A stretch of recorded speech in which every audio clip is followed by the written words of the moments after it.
Puerto Rico's gay community mourns today on the world. I'm Marco Werman. Nearly half of those killed in the Orlando nightclub shooting had ties to Puerto Rico, and this LGBT activist says that weighs heavily on the island. There's a lot of sadness, there's a lot of anger. We have lost a big piece of our heart with the death of all these people. Plus, why this Brit wants his country to stay in the EU. I'm very much opposed to the idea of an inward-looking and somehow diminished country, and I'm very much in favor of a country that is outward-looking and expansive. And a German author starts a conversation with immigrant children. Everything about their flight and about Syria, about the war, and I just had to write it down. Those stories coming up today here on The World. On Monday, the day after the deadly shooting at the Pulse nightclub in Orlando, we spoke with Randy Figueroa here on the show. He was a regular at Pulse. He's also from Puerto Rico, a place that's really feeling the pain from Orlando. Of the 49 people who were killed last weekend, 23 of them were Puerto Rican. Here's what Randy told us about being gay in the U.S. territory.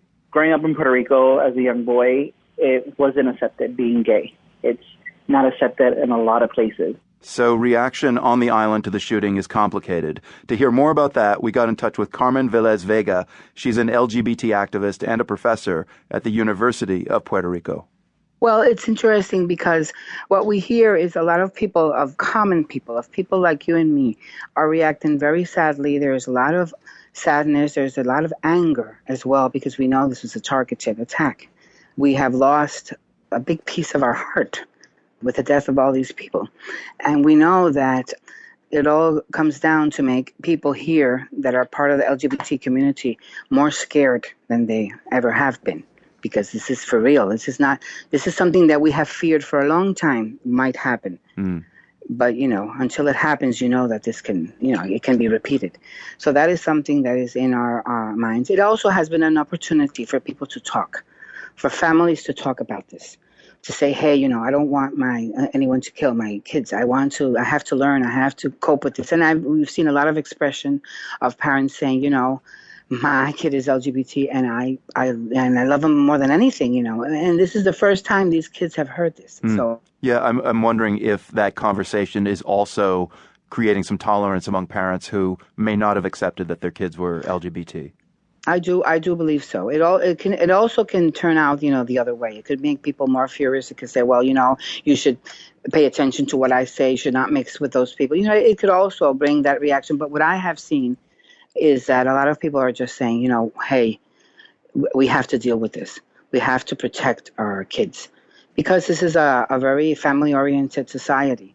The mere idea that your kids are in danger. I mean, you can be angry at them and you can maybe slap them around, but you don't want anybody else to hurt them. Also, does it feel for Puerto Ricans like this was a double hit, this attack in Orlando, because it was Latin night?